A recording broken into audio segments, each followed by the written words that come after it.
Right, good morning. Welcome back to another lecture of excretion and osmoregulation. So we are still discussing renal physiology, right? In last class we spoke about something called as ultrafiltration, the first step of urine formation, right? We summarized the entire topic of urine formation in 3 sections, that is ultrafiltration, selective reabsorption and tubular secretion. उसमें से extensively we spoke about ultrafiltration. What is ultrafiltration? It is nothing but filtration under pressure. We also spoke about 3 determinant factor, 1 supporting factor, 2 resisting factor. The 1 supporting factor कौन सा था बेटा? It was glomerular hydrostatic pressure. Reason आपको पता है. उसके बाद second वाला क्या था बेटा? That was supporting वाला हो गया. फिर resisting वाला कौन सा है? Blood colloidal osmotic pressure and capsular hydrostatic pressure. Correct. So in the last class we spoke about filtration fraction also, right? और filtration fraction on average हमने 20 निकाला था. Then last में हमने भी summarize the factors influencing GFR.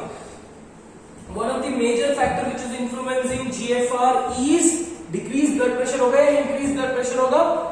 It should be decreased blood pressure. Increased blood pressure does not have an extensively or considerable effect on GFR. ठीक है बेटा? But decreased blood pressure will definitely have an effect on the GFR, leading to or decreasing or somewhere down the line affecting the renal output. Correct? So now we are talking about the next two processes of urine formation. That is, first topic क्या है? Selective reabsorption and the other one is tubular secretion. अब देखो पढ़ने के time पे हम इसको one after the other पढ़ते हैं because it is step wise step हमको जाना है, right? But पहला जो होता है that is ultrafiltration. That is for sure because we will have to filter out substances from the blood, right? उसके बाद जो प्रोसेस होता है that does not take place one after the other. मतलब ऐसा नहीं होगा कि selective reabsorption पहले होगा और फिर tubular secretion होगा. So both of these processes they go hand in hand. So technically they are happening unanimously and they are happening simultaneously. Cool. So अब बोलने का मतलब ये है we will first try to understand what is tubular reabsorption or selective reabsorption. ठीक है, तो पहला दी सेकेंड प्रोसेस पढ़ेंगे हम लोग selective reabsorption.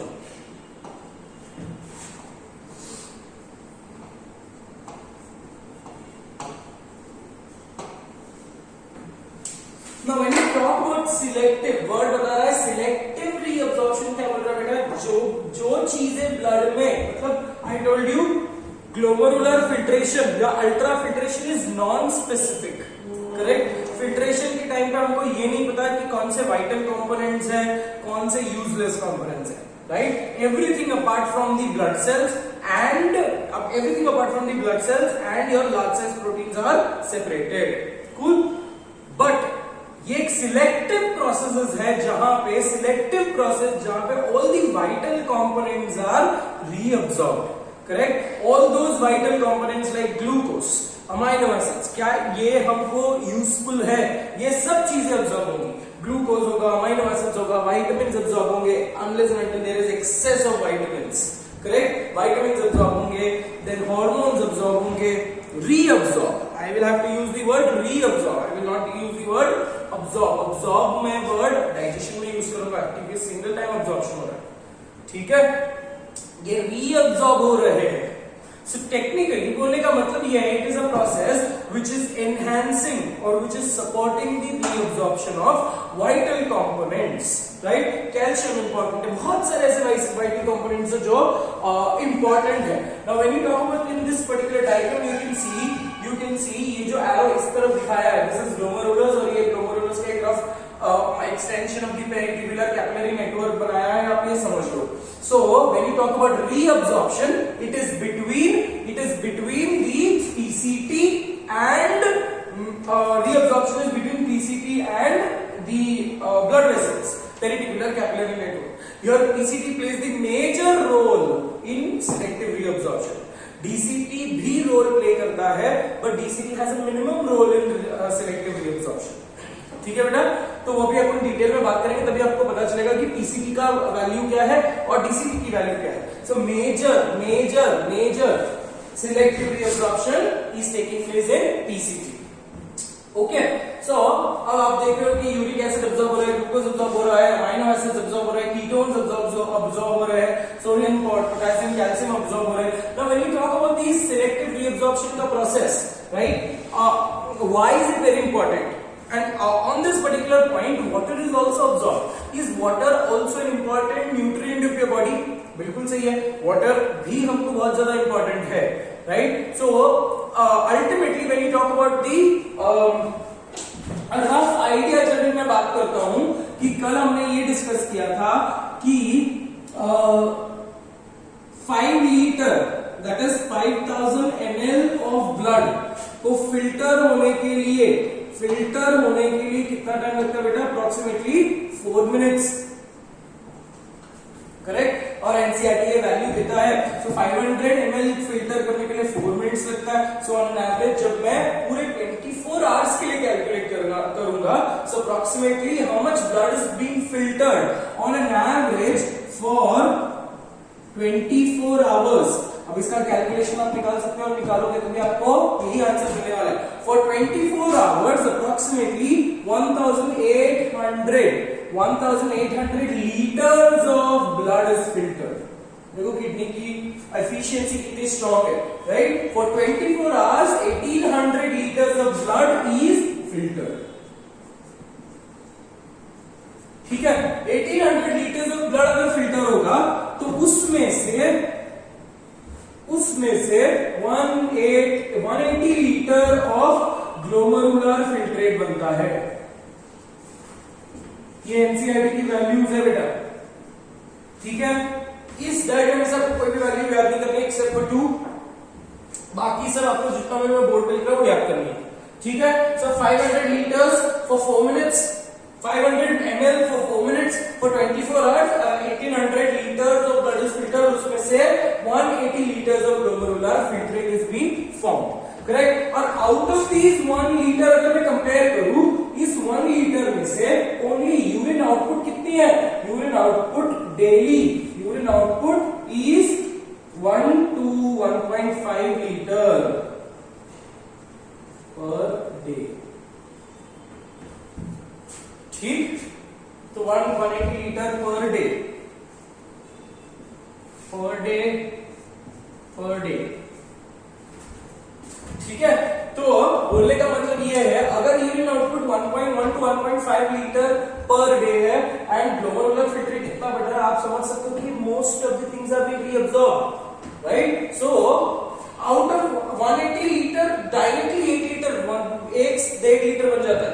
So you can understand कि how much amount of water, how much amount of things, how much amount of components are being reabsorbed. Is that very clear? On this particular point, we have to understand that approximately 90% of GF, 90% of the GF is reabsorbed. 90% of the GF is reabsorbed in the PCT. So ये जो 90% of the GF में जितने important components है water को include करते हुए जितने भी इंपॉर्टेंट कंपोनेंट्स है, दे आर ऑल रीअब्सॉर्ब। अब ये जो रीअब्सॉर्प्शन हो रहा है, what is the factor, why do you, मतलब व्हेन आई से इंपॉर्टेंट कंपोनेंट्स, ये कौन से ग्रेड में हो रहे हैं, राइट? कि कौन से ग्रेड में ये अब्सॉर्ब हो रहे हैं according to the requirement. How does your body know कि ग्लूकोज अब्सॉर्ब होना है या अमीनो एसिड्स अब्सॉर्ब होना है, right? So now when you talk about the renal absorption, selective reabsorption, 90% of the complete GF is been absorbed, ठीक है। और बाकी के इतने वैल्यूज आपको याद नहीं करने हैं। सो अब ये जो रीअब्सॉर्प्शन कोशेंट है, the reabsorption quotient is based on the threshold value of दो सब्सटेंसेस इन योर ब्लड, ठीक है, इन योर ब्लड। तो थ्रेशोल्ड वैल्यू का मतलब क्या है? What do you mean by threshold? Threshold is the minimum requirement, right? An optimum requirement. So based on the threshold value, these components are being reabsorbed. For example, you require glucose in your blood, correct? Because glucose is the sole source of energy, correct?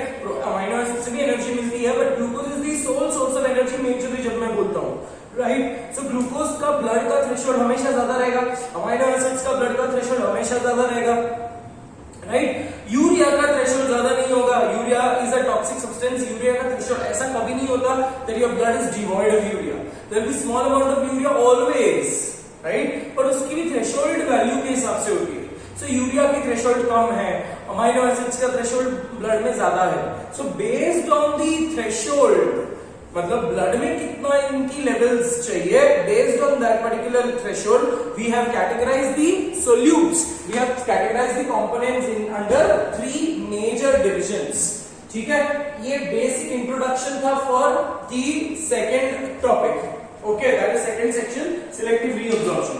ये basic information के बाद let's try to understand the absorption quotient of, मैं English कर रहा हूं, absorption quotient of these solutes।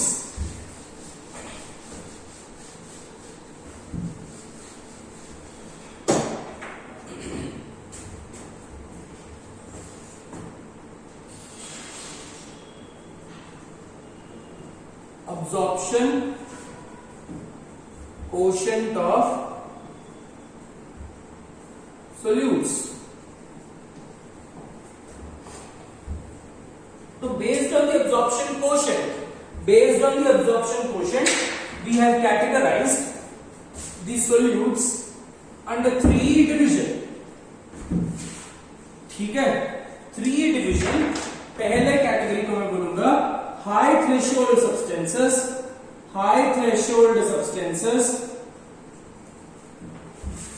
दूसरी category को मैं बोलूंगा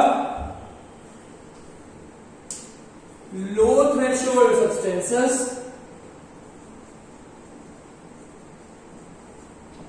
और तीसरे को मैं बोलूंगा athreshold substances. Cool. So high threshold substances, low threshold substances and athreshold substances. ठीक है, हाई थ्रेशोल्ड सब्सटेंसेस जो है इसी को दूसरा नाम भी है बेटा, and that is referred to as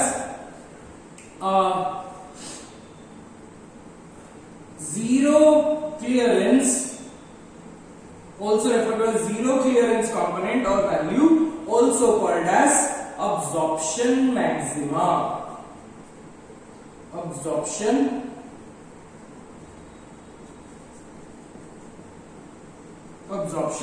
maxima। ठीक है, सो लो हाई थ्रेशोल्ड को ये बात कर रहे हैं, इसको एक जीरो क्लियरेंस का मतलब क्या है, अब्जॉर्प्शन मैक्सिमम का मतलब क्या है। ठीक है, तो on an average when you consider approximately 90 to 100% of absorption होना चाहिए इनका 90 to 100% ऑफ अब्जॉर्प्शन होगा from the blood, 90 to 100% of the blood components are been absorbed. ठीक है, low threshold substances on average 60-70 है ना, 50 to 60, 50 to 50 to 60, 50 to 70 ये component ये रेंज में होंगे। और थ्रेशोल्ड में 0 होगा, मतलब ब्लड में इनकी लेवल बिल्कुल भी नहीं चाहिए, राइट। इनको निकाल दो, इनको रीअब्जॉर्प्शन करके कोई पॉइंट ही नहीं है, right. So why do you call it as zero clearance और जीरो क्लियरेंस या अब्जॉर्प्शन मैक्सिमा। चलो दो अलग अलग वर्ड है, दो अलग अलग मीनिंग है, right. When you talk about zero clearance refers to कि यूरिन में इनका clearing should be absolutely 0। Is that right? So urine में इनका clearance value should be 0। Urine में आपको ग्लूकोज, अमीनो एसिड्स दिखने नहीं चाहिए। ठीक है बेटा, सो that is zero clearance volume. और अब्जॉर्प्शन मैक्सिमम क्या है कि यूरिन में से कंपोनेंट 100% अब्सॉर्ब हो, यूरिन में से कंपोनेंट 100% अब्सॉर्ब हो। इज दैट वेरी क्लियर बेटा? ठीक है, इतना कॉपी कर लो।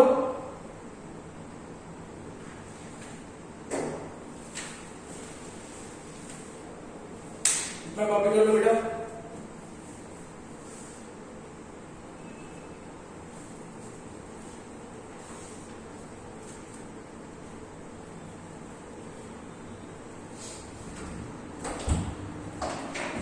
सो 90 to 100 लो थ्रेशोल्ड सब्सटेंसेस का कितना बोला था मैंने आपको, 50 to 70, 60 to 70 भी कंसीडर कर सकते हो आप। ठीक है, एंड इसका इट शुड बी 0। ठीक है, ऑन एन एवरेज अब जो मैंने आपको ये चीज बताया कि 90% of 90% of the glomerular filtrate has been absorbed. On an average 65% absorb होता है बेटा. 90% of water and electrolytes are absorbed in the PCT. वो 90% का वैल्यू जो है उसको थोड़ा सा करेक्ट कर लो. 90% has been absorbed in the PCT, right? वो पूरे कंपोनेंट में से 90% PCT में absorb होगा. ठीक है, अगर मैं 100% कंसीडर करूं, 65% को अगर 100% कंसीडर करूं, उसमें से 90% has been absorbed in the PCT. मतलब मैक्सिमम काम जो कर रहा है वो PCT कर रहा है. So on an average, glomerular filtrate में से 65% is being reabsorbed into your blood. किसके बीच में हो रहा है वो भी हम लोग बात करेंगे. ठीक है, अब सब्सटेंसेस के हिसाब से 90 to 100% में, so इसमें एग्जांपल्स आ जाएंगे आपके.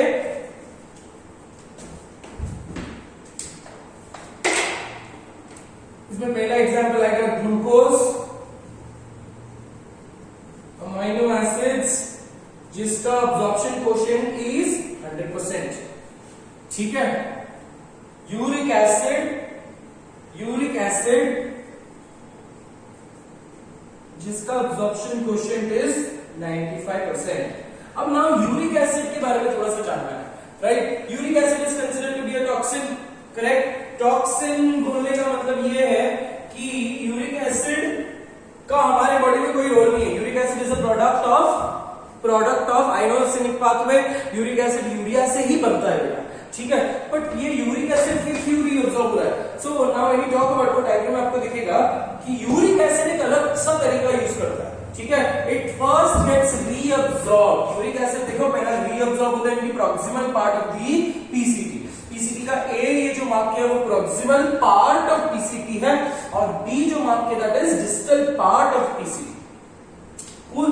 So it is first absorbed in the PCT, reabsorbed in the PCT, and then it is secreted back into the distal part of the PCT. ठीक है बेटा, तो यूरिक एसिड एक अलग सा तरीका यूज करता है. So uric acid is first absorbed, first reabsorbed,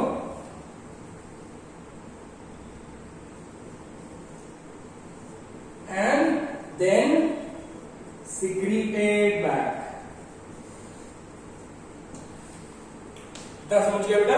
ठीक है, अब यूरिक एसिड के बारे में आपको बहुत सारी चीजें पता है कि अगर एक्सेसिव प्रोटीन खाओगे तो यूरिक एसिड बनेगा. यूरिक एसिड अगर एक्यूमुलेट होगा तो किडनी स्टोन्स होंगे और गाउट लाइक कंडीशंस होने के चांसेस है.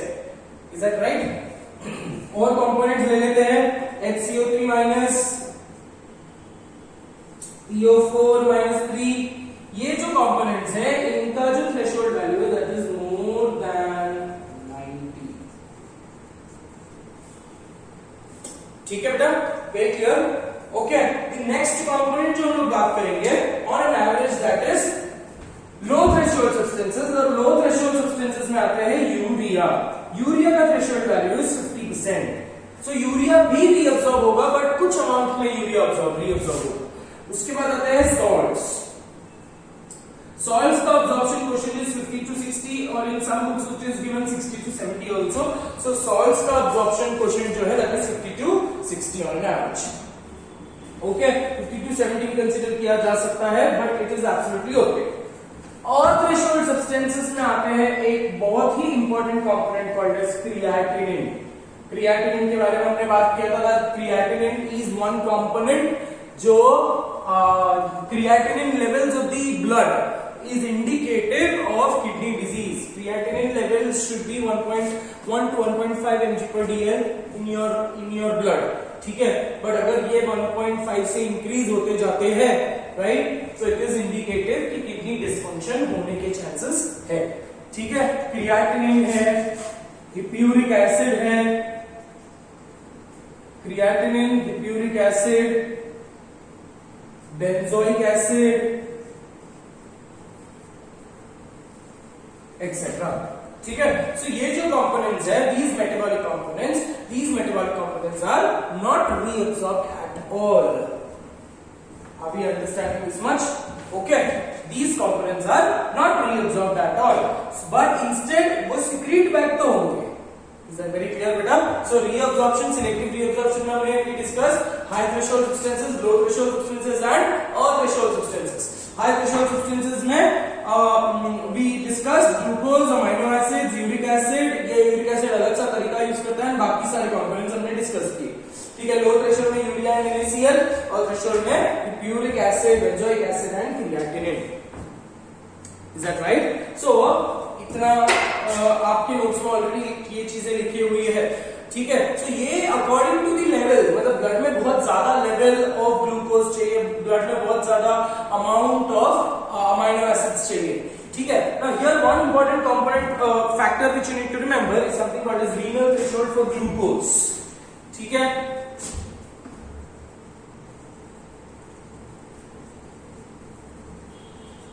renal threshold for glucose, renal threshold for glucose कितना है बेटा? It is 180 mg per dl, 180 mg per dl, okay. अगर 180 mg per dl तक का ब्लड ग्लूकोज लेवल है तुम्हारे बॉडी में, ठीक है, 180 mg per dl तक ग्लूकोज लेवल है, तो kidney sufficiently efficiently able to reabsorb all the glucose molecules, मतलब आपके यूरिन में ग्लूकोज नहीं होगा, ठीक है। अगर आपका ब्लड लेवल जो ग्लूकोज 180 mg per dl तक, ठीक है। If it is more than that, okay, अगर ये रीनल थ्रेशोल्ड है, इतना ग्लूकोज चलेगा, ठीक है। अगर 180 mg per dl से ज्यादा हो जाता है ग्लूकोज, अगर 200 हो जाता है, 220 हो जाता है, that is when few amount, not 100% of glucose will be absorbed, because glucose का लेवल ही यूरिन में इतना ज्यादा है, ठीक है। ग्लूकोज का लेवल, अब यूरिन मतलब ग्लोमेरुलर फिल्ट्रेट में इतना ज्यादा, I will not call it as urine now, because urine अभी तक बना नहीं है बेटा, ठीक है। ग्लूकोज का इतना ज्यादा भरमार है आपके ब्लड में दैट जितना किडनी रीअब्सॉर्ब कर सकता है उतना कर लिया उसने, एंड अभी जो एक्स्ट्रा है that will be given out to the urine, leading to a condition called as glucosuria या ग्लाइकोज यूरिया, ठीक है। So beyond 80, beyond this threshold, beyond 180, beyond this 180 mg,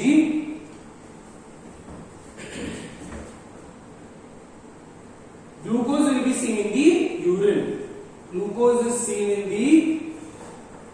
in urine, and this condition is called as glucosuria or glycosuria. Very clearly understood, ठीक है। अब ये तो हो गया अपना क्वेश्चन के हिसाब से। अब जब मैं ये बात कर रहा हूं बेटा कि अब्जॉर्प्शन तो हो रहा है, सेल्यूलर प्रोसेस है ना, तो अब्जॉर्प्शन कौन से तरीके से हो रहा है? सो वी ट्रांसपोर्ट, राइट, हमने ट्रांसपोर्ट में प्राइमरी एक्टिव ट्रांसपोर्ट पढ़ा, सेकेंडरी एक्टिव ट्रांसपोर्ट पढ़ा, then we also spoke about diffusion, osmosis etcetera etcetera. So जब मैं ये बात करता हूं, आपने डाइजेशन में ये चीज पढ़ी है, राइट, क्या क्या चीजें आपने पढ़ा है डाइजेशन में, कि ग्लूकोज जो है कैसे अब्सॉर्ब हो रहा है, secondary active transport, amino acid कैसे अब्सॉर्ब हो रहा है, सेकेंडरी एक्टिव ट्रांसपोर्ट। देखो ग्लूकोज एक ऐसा वैल्यू था जो सारे अलग अलग तरीके से अब्सॉर्ब हो रहा था according to NCERT, correct. But what is the characteristic difference?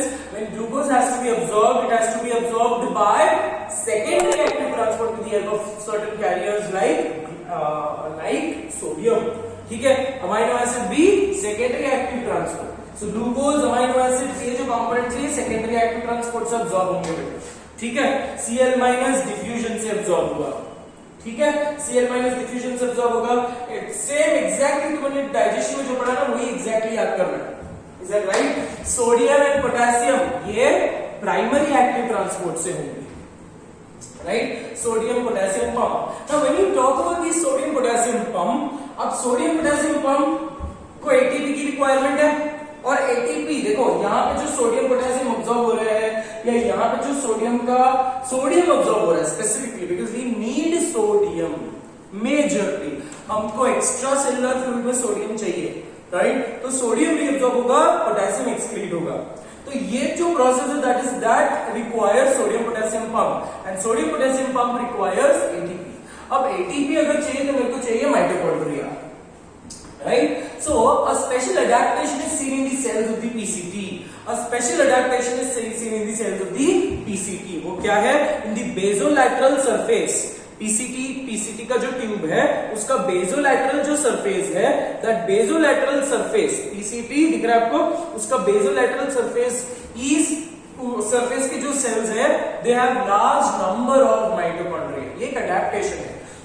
Large number of mitochondria चाहिए, बिकॉज वो लार्ज नंबर ऑफ एटीपी बनाएंगे, लार्ज नंबर ऑफ एटीपी बनेगा तो सोडियम पोटेशियम पंप एक्टिवली काम कर पाएंगे. Is that very clear? So this is one point which you need to remember. So PCT के basolateral surfaces are rich in mitochondria. PCT के basolateral surface के cells are rich in mitochondria. ठीक है बेटा. So on an average, this is what we have to understand in selective reabsorption and section. वो देखो एक section मैंने आपको नोट्स में दिया है, a composition difference between urine and glomerular filtrate. So वो देखो it is just extra information के हिसाब से दिया है. Not एग्जाम में क्वेश्चन ये आ सकते हैं कि यूरिन में कौन से components, arrange them in ascending order, arrange them in descending order, ये कंपोनेंट आ सकते हैं. You are not expected to by heart those values. ठीक है बेटा. चलो फिर आगे बढ़े. अब हमको सिलेक्टिव रीअब्जॉर्प्शन लिख लिया है. Now let's try to understand कि पीसीटी में क्या-क्या चीजें अब्सॉर्ब हो रही है, लूप ऑफ वेन में क्या-क्या चीजें अब्सॉर्ब हो रही है, डीसीटी में क्या चीजें अब्सॉर्ब हो रही है, कलेक्टिंग डक्ट में कितने सारी चीजें अब्सॉर्ब हो रही है. So let's try to understand it in detail.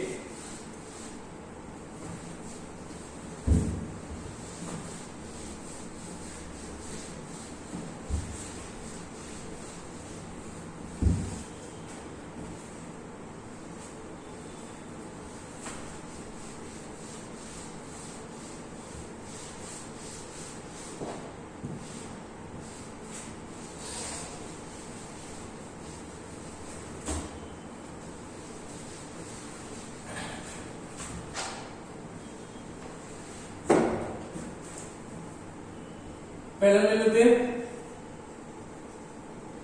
Reabsorption in PCT. ठीक है. On an average 90% of water and electrolytes. 90% of water and electrolytes. Water कैसे अब्सॉर्ब होगा? वाटर को ऑस्मोसिस से अब्सॉर्ब होगा. ठीक है. 90% of water and electrolytes are reabsorbed. ठीक है. दूसरी चीज है अडैप्टेशन. क्या है? बाकी सब चीजें हमने बात कर लिया. 90% things are being reabsorbed and after that when you talk about in this particular concept कि PCT में आपको एक चीज याद रखना है that there is something called as facultative reabsorption of water.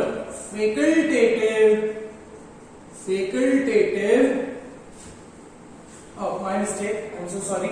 Facultative यहाँ पे नहीं लिखा, facultative DCT में है. यहाँ पे आता है obligatory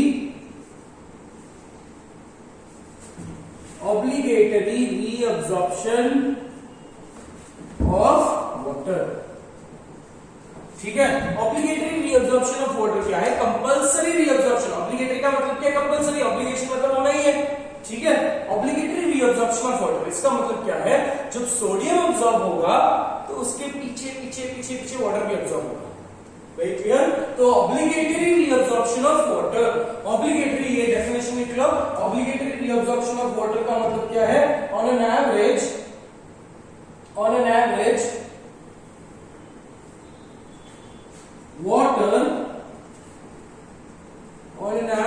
water moves along with solutes like sodium NaCl, sodium Na plus Cl minus etc. compulsory reabsorption of water. very clear. दूसरा ले लेते हैं reabsorption in LOH. reabsorption in LOH में हमने ये देखो आपको दिख रहा है reabsorption in LOH में क्या हो रहा है बेटा कि मोस्टली क्या reabsorb हो रहा है from the descending limb. Water is being absorb. Descending limb से क्या अब्सॉर्ब हो रहा है? डिसेंडिंग लिम्ब और असेंडिंग लिम्ब. डिसेंडिंग लिम्ब से क्या अब्सॉर्ब हो रहा है? वाटर. असेंडिंग लिम्ब से क्या अब्सॉर्ब हो रहा है? Salts majorly. ठीक है. अब आते हैं let's come back to DCT.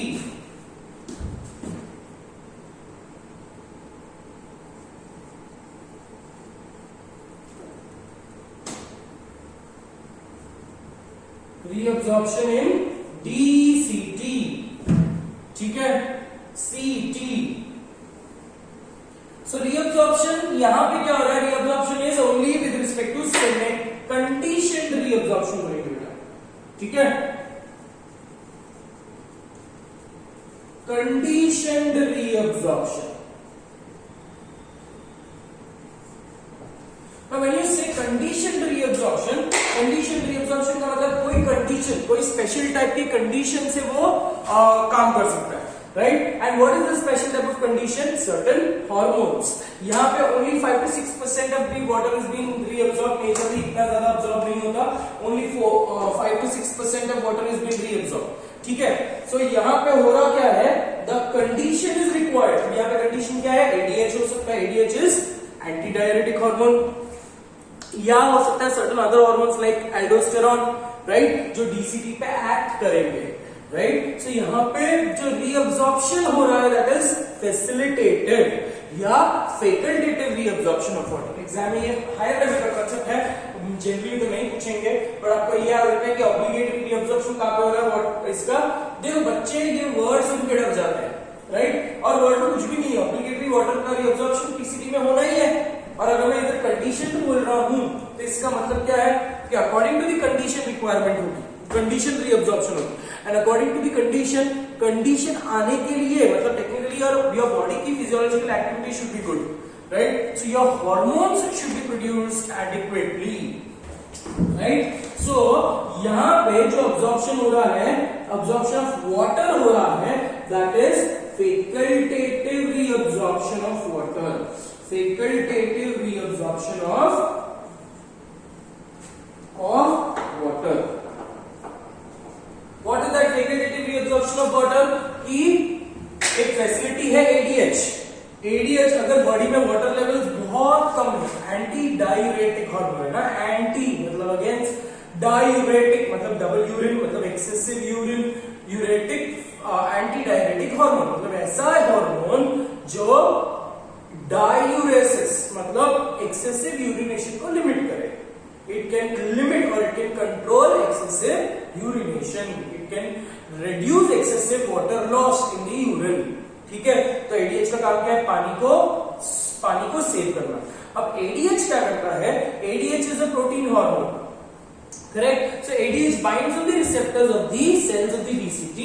जैसे ही वो एक्सटर्नल रिसेप्टर पे बाइंड करेगा, internal physiological activities being produced, मतलब स्टिम्युलेटेड। सो न्यूक्लियस मतलब ट्रांसक्रिप्शन, ट्रांसलेशन, ये सब प्रोसेस, मॉलिक्यूलर प्रोसेसेस चालू हो जाएंगे। And there are certain proteins called as aquaporin 2, ठीक है।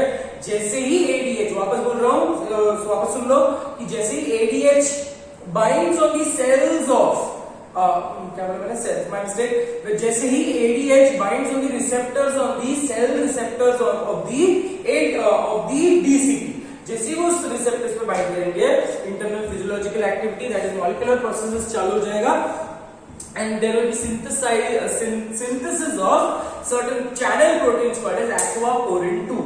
अब ये aquaporin 2 क्या करेंगे, by exocytosis, अंदर सेल के अंदर aquaporin 2 बना है, and by exocytosis they will be expressed on the, they will be released on the cell surface. जैसे ही aquaporin 2 आ गए on the cell surface, water का धड़ाधड़ reabsorption होगा from the PCT into the from the DCT into the blood capillaries. इतना समझा बेटा। तो aquaporin 2 is that channel protein जो ADH सिंथेसाइज करवाता है। सो यहाँ पे वही रिक्वायरमेंट, अगर एक्वापोरिन 2 नहीं है तो वाटर का रीअब्जॉर्प्शन होगा नहीं, and it will be given out in the urine. So that is with respect to reabsorption in DCT, ठीक है। अब रीअब्जॉर्प्शन में हमने बात करी कि रीअब्जॉर्प्शन कौन से तरीके से होता है, राइट। सो रीअब्जॉर्प्शन हो गया, सिलेक्टिव रीअब्जॉर्प्शन हो गया, अब ट्यूबुलर सेक्रेशन बढ़ता है, then we try to compare both the processes. Is that right?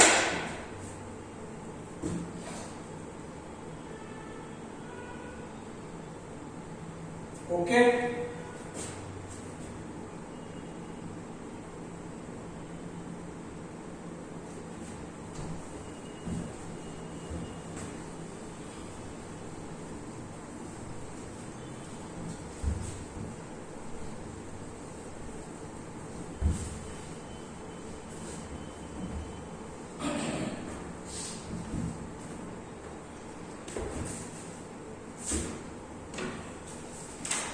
चलो ठीक है बेटा।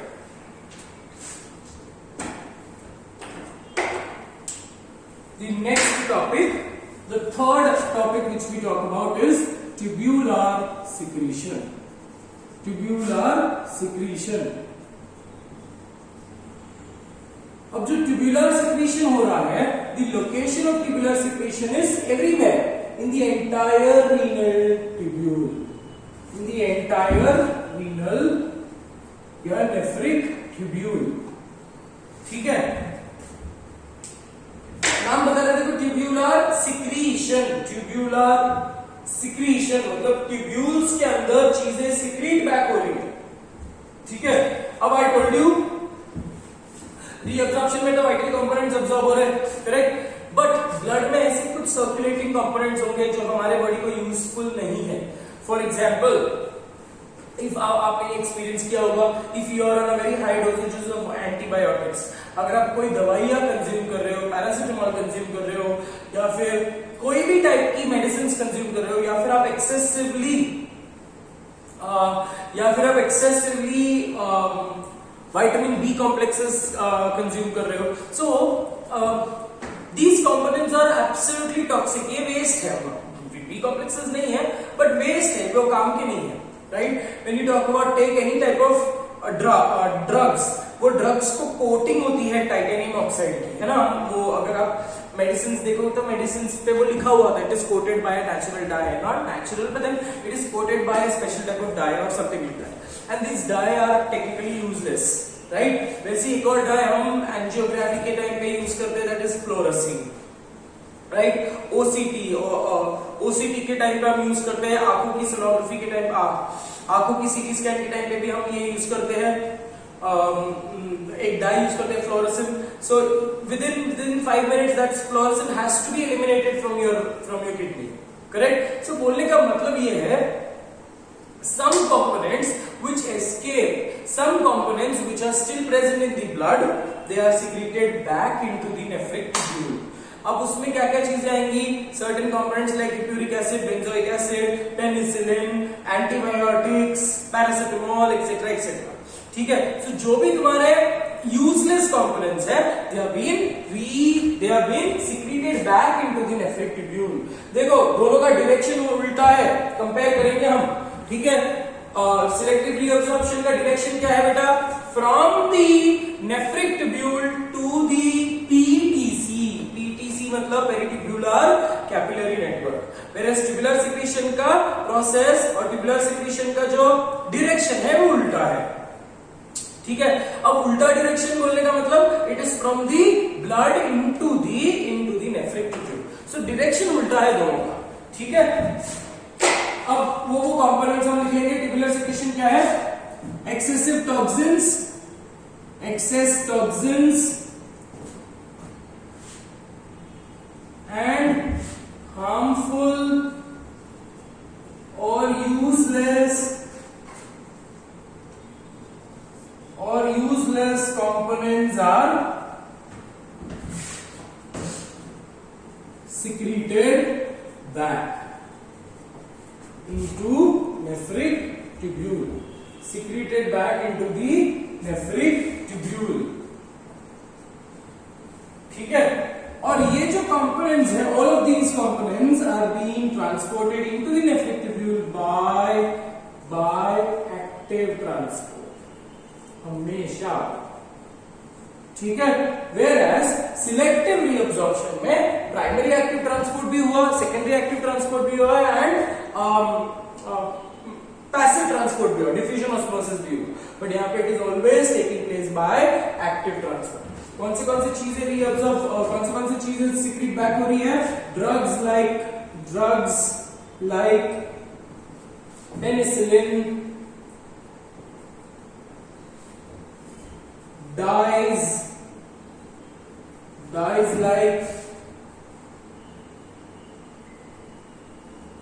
dyes like fluorescein, titanium oxides, ठीक है। उसके बाद क्या ऑब्जर्व हो रहा है, सीक्रेट बैक हो रहा है, यूरिक एसिड, हिप्यूरिक एसिड,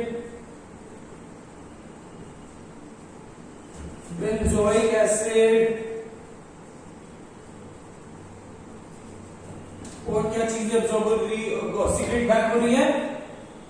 ये कंपोनेंट्स हो गए, डाइज हो गए, HCO3 minus H plus, HCO3 minus during alkalosis and H plus during acidosis। Blood की पीएच बहुत कम हो गई, इसका मतलब ब्लड में H प्लस एंड कंसंट्रेशन बहुत ज्यादा है, तो इन that particular context H plus will be secreted.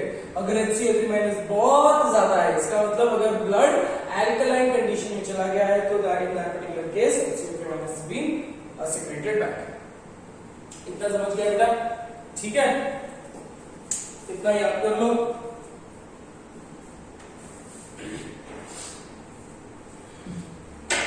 That is with respect to tubular secretion। ज्यादा इंपॉर्टेंट सेक्शन नहीं है। आपको डायग्राम जो मैंने आपको ये बनाया है, ये diagram is giving you information with respect to कौन सी चीजें रीअब्सॉर्ब हो रही है, कौन सी चीजें सीक्रेट बैक हो रही है। जो ग्रीन एरो आपको दिख रहा है दैट इज ट्यूबुलर सिक्रीशन, जो ब्लू एरोज आपको दिख रही है that is all selective reabsorption. वैसे आप देख रहे हैं यहाँ पे आप ये कंपोनेंट्स आपने देख लिया। So when you talk about loop of Henle में के डिसेंडिंग लिम्ब से water keeps on absorbing. Okay, cortex के ग्लोमेरुलर फिल्ट्रेट का जो आइसोटोनिक फिल्ट्रेट है and that comes back to 300 milliosmoles per litre. और मेड्यूला का जो टोटल इंटरस्टिशियम है, मेड्यूला मतलब कॉर्टेक्स के इंटरस्टिशियम में, किडनी के कॉर्टेक्स के interstitium, I hope you know what is interstitium. It is the spaces between the nephrons, right? So cortical interstitium का osmolarity is 300 milliosmoles per liter, whereas medulla का osmolarity is on that particular level, it is adjusted at 1200 milliosmoles per liter। ठीक है, तो water keeps on absorbing. अगर इस nephric tubule में से water absorb होते जाएगा, तो क्या मैं बोल सकता हूं कि अब जो सोल्यूट पास हो रही है डिसेंडिंग लिम्ब, उसमें वाटर कम है, सोल्यूट ज्यादा है, राइट? अगर सोल्यूट ज्यादा है तो उसकी ऑस्मोलैरिटी इंक्रीज होते जाती है, right? So as it moves through the nephric tubule और as it moves through the loop of Henle in the descending limb, because water is being reabsorbed, the concentration of the nephric tubule increases. ठीक है, as it reaches the main loop concentration बन जाता है on an average 1200। ठीक है, और ascending limb की special property क्या है? That it is more permeable to salt and impermeable to water. तो अब परमिएबिलिटी ऑफ सॉल्ट इंक्रीज हो रही है, तो salt will be reabsorb from the nephric tubule. तो जैसे सॉल्ट रीअब्सॉर्ब होगा तो वापस क्या होगा? कंसंट्रेशन डिक्रीज होते जाएगी। तो सॉल्ट निकला 1100 था, सॉल्ट निकला 950 हो गया, 850 हो गया, that is how it keeps on going.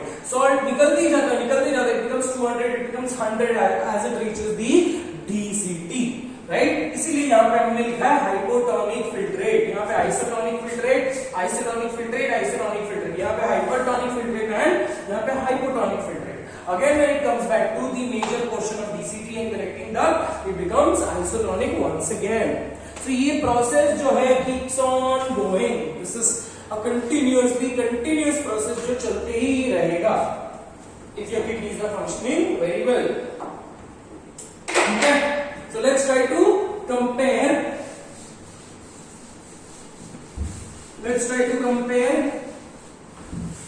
Tubular reabsorption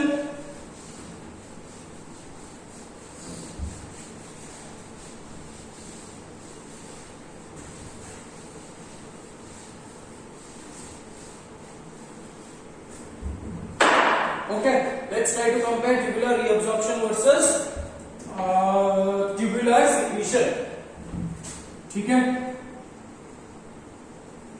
tubular reabsorption versus tubular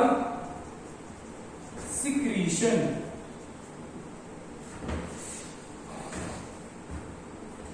पहला कंपोनेंट तो आप क्या लिखोगे? डेफिनेशन लिखोगे। पहला पॉइंट डेफिनेशन क्या है? It's a process in which all the vital components, all the vital solutes are being reabsorbed from the nephric tubule into the blood capillaries. ठीक है, tubular secretion क्या है? It is a process in which the toxic components from the blood are secreted back into the nephric tubule. ठीक है, तो पहला definition का point हो गया. Second point क्या है? How components are absorbed, like for example glucose, amino acids are reabsorbed by secondary active transport, sodium potassium by primary active transport, Cl- by diffusion. ठीक है, whereas here all the components are active transport, that too primary active transport. ठीक है, तीसरा point लेंगे, direction के बारे में लिखेंगे. डायरेक्शन कितना है? the reabsorption is between nephric tubule and PTC. ठीक है, इसमें डायरेक्शन क्या है? It is between PTC and nephric tubule.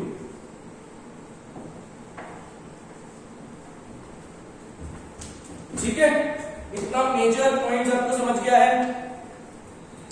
So quick summary of what we did in the process of urine formation. अब देखो, urine tubular reabsorption, tubular secretion, ये सब process हो गया, यूरिन बन चुका है, राइट. अब हम लोगों को बात करना है कि यूरिन कॉन्सेंट्रेटेड कब निकलता है और यूरिन डाइल्यूट कब निकलता है. When you talk about consumption of water, अगर आपने पानी बहुत ज्यादा पिया है तो यूरिन डाइल्यूट निकलेगा. अगर आपने पानी बहुत कम पिया है तो यूरिन कॉन्सेंट्रेटेड निकलेगा. Urine technically will be darker because इसमें सोल्यूट बहुत ज्यादा है, राइट. अगर ये पानी बहुत ज्यादा है तो urine will comparatively lighter because इसमें सोल्यूट कम है, राइट बेटा. तो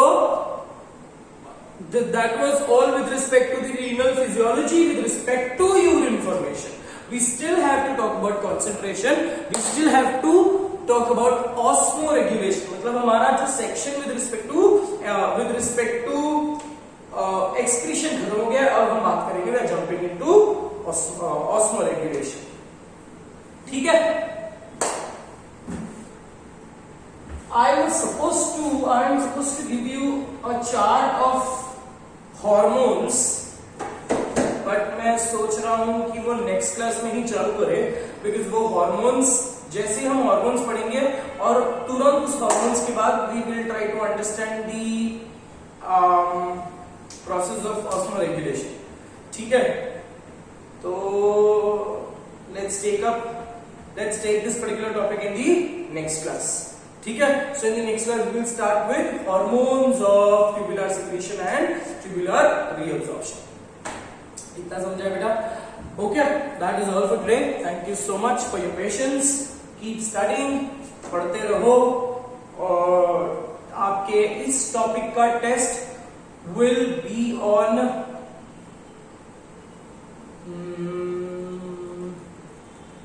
चलो संडे को बता दूंगा मैं आपको कि आपके मेरी लास्ट वीडियो में आपको बता दूंगा कि आपके टेस्ट कभी है. ठीक है, ये टॉपिक का टेस्ट आपका कभी होगा. इससे पहले मैं आपको I will be also giving up certain worksheets with respect to this particular chapter. ठीक है,